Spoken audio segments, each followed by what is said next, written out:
বিদায় বন্ধু শহীদ হাদি। আল্লাহর সকল সৃষ্টি নিশ্চয়ই তার কাছেই ফিরে যাবে। ইন্না লিল্লাহি ওয়া ইন্না ইলাইহি রাজিউন।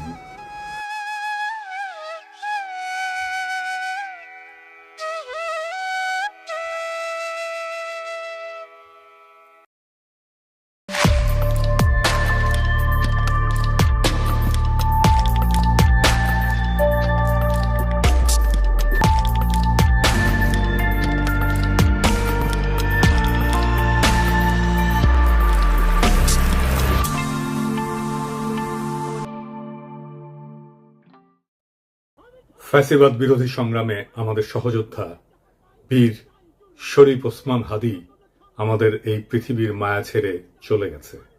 সৃষ্টিকর্তা তার শহীদ মৃত্যু কবুল করে তাকে জান্নাতের উচ্চ মাকাম দান করুন। হাদির শহীদ হওয়ার খবরের পরে সারা বাংলাদেশ শোকে বিহ্বল এবং ক্রোধে বিক্ষুব্ধ হয়ে উঠছে। চারিদিকে নানা ঘটনা ঘটছে। প্রথম আলো ডেইলি স্টারে আগুন দিয়ে ভস্মীভূত করে দেওয়া হয়েছে। ছায়ানটে আক্রমণ করা হয়েছে। 32 নম্বর যেটুকু অবশিষ্ট ছিল সেইটুকু মোটামুটি জয় বাংলা করে দেওয়া হয়েছে। বাঙ্গু সুশীল প্রগতিশীলরা একসাথে ঝাঁপে পড়েছে আমার উপরে। আমি নাকি এসব করাইতেছি। একবার এরা কয় পিনাকির ডাকে কেউ আসে না, আবার এরাই কয় আমি মব করিচ্ছি। কি বিচিত্র এই বাঙ্গু সুশীলেরা। অথচ আপনারা জানেন গতকাল পরিস্থিতি শান্ত করার জন্য আমি কি না করেছি। এমনকি ডেইলি স্টারের সাংবাদিকদের যারা উদ্ধার করছে তাদের সাথে সার্বক্ষণিকভাবে যুক্ত থেকে কাজটা সুচারুরূপে যেন সম্পন্ন হয় সেটা আমি দেখছি। প্রিয় দেশবাসী, ডেইলি স্টার অফিসে ভেতরে অনেক সাংবাদিক আটকা পড়েছে। আপনারা মেহেরবানি করে সেনাবাহিনীকে আটকে পড়া সাংবাদিকদেরকে উদ্ধার করতে দিন।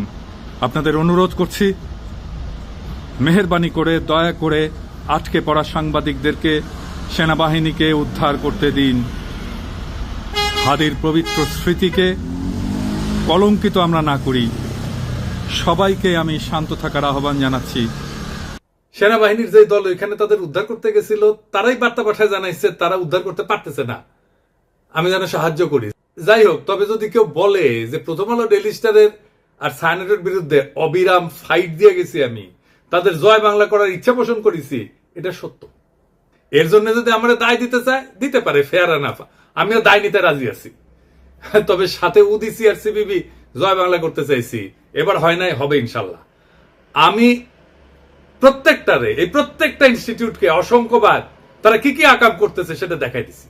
বলছি সংশোধিত হইতে হয় নাই। আমি প্রথম আলোর সামনে জিয়াফত করেছি, দাবি ছিল প্রথম আলোর ডেইলি স্টারের সম্পাদকীয় নীতি পরিবর্তন করতে হবে, করে নাই। তাদের শয়তানি চালায় গেছে। কয়েকদিন আগে ডিসেন্ট দেখাইলো কিভাবে জামাত, বিএনপি, হেফাজত আর আওয়ামী লীগের কর্মসূচিতে সহিংসতার ভাষা প্রথম আলোতে আলাদা আলাদা, পুরা ভাষা আলাদা। এক একটা সংগঠনের জন্য এক এক রকম ভাষা। আওয়ামী লীগের জন্য সবচেয়ে সফট, কোনো পরিবর্তন নাই। জিয়াবতে আমাদের পিটায় তাড়ানো হইলেও সে কি উল্লাস ডেইলি স্টার আর প্রথম আলো সাংবাদিকদের। তো এটা বলে মানুষদের মনে থাকে, মনে না থাকলেও আমরা মনে করাই দেব। এখন প্রশ্ন, ছায়ানটে কেন হামলা?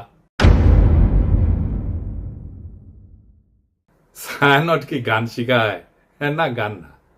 তারাই বলে মুক্তিযুদ্ধের চেতনা বিনির্মাণ ছায়ানটের লক্ষ্য।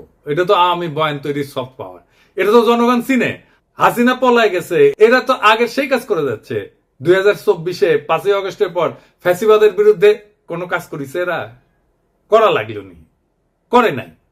2025-এ পয়লা বৈশাখে তারা বলে বাঙালি জাগবেই, সবাই মিলে সুন্দর দিন কাটানোর সময় ফিরবেই, মানে এখন নাই, সার্থক হবেই মানুষ, দেশ, এই পৃথিবীকে ভালোবেসে চলবার মন্ত্র। মানে সময়টা চলে গেছে, আবার আপাসট করে ফিরে আসবে। এখন সবাই মিলে সুন্দর করে দিন কাটাইতেছি না, এই কান্নাকাটি ওদের থাকবে। এই গান তো করতে আসে নাই, রাজনীতি করতে আসছে। মাইক খাবে না? আমাদের হাদিও একটা কালচারাল ফ্রন্ট করেছিল, ইনকিলাব মঞ্চ, ওরা তো মাইরাই ফেললো আওয়ামী লীগের লোক। তার পাল্টা তো আপনাদেরটা ভাঙচুর হইতেই পারে, মাইনা নেন। আওয়ামী লীগ তো এতদিন একটা ভাব নিছে কি, গিলে করা পাঞ্জাবি পরবে, একটা পাশে চটি ব্যাগ থাকবে, সিথি করে চুল আঁচড়াবে, হ্যাঁ, এরপরে একটু রবীন্দ্রনাথ করবে, শান্তিনিকেতনী ভাষায় বলবে, অশুদ্ধ অশ্লীল একদমই বলা যাবে না। এই করে করে করে করে আসাদুজ্জামান নূর শুধু গণহত্যাই করবে না, তার গাড়ি বহরে যারা হামলা করছে তাদেরকে গুম করছে, খুন করছে। এই যে ছায়ানটি, এই যে উদিচি, এই পুরো গ্রুপটা, তাদের প্রোডাক্ট কারা? এই যে হুমায়ুন আহমেদের সাহেবের যে নাটক করতো আমির খসরু খসরু কি জানি খসরু ভুলে গেছি, স্বাধীন খসরু, ভাবেন 54 বছর বয়স এই স্টুপিডটার। মানে আওয়ামী লীগ যে কত বড় স্টুপিড হইতে পারে ওদের সব গেছে। মানে ওরা এই দুনিয়ার সমস্ত নারী অধিকারের তো টেন্ডার নিয়ে আসছে, নারী অধিকার নিয়ে কথা বলবে, ওরা সংস্কৃতি কর্মী। এই যে একজন মহিলা উপদেষ্টা তার ছবিটা পিছনে রাইখা যেই ভাষায় যা বলতেছে, এইটা তো ছাপরি বললেও হয় না, এটা দুনিয়া কোথাও নাই, এটা কোনো ক্লাসই নাই।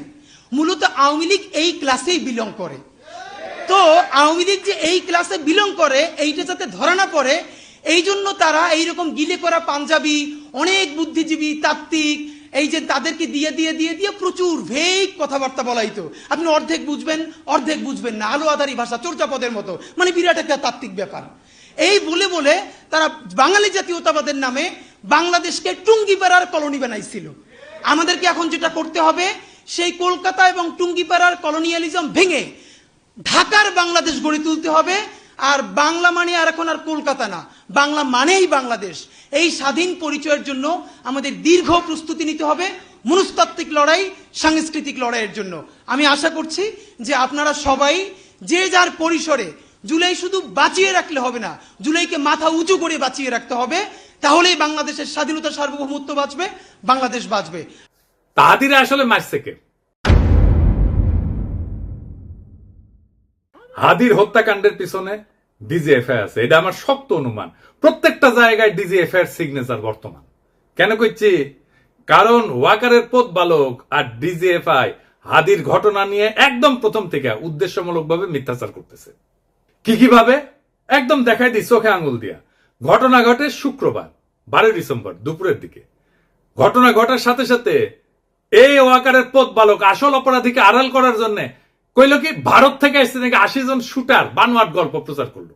কিন্তু ডিসেন্টের অনুসন্ধানে আসল অপরাধী বের হয়ে আসলো, আদাবরের লীগের সন্ত্রাসী যে জেলে ছিল, তারা জামিন করাইছে বিএনপির নেতা।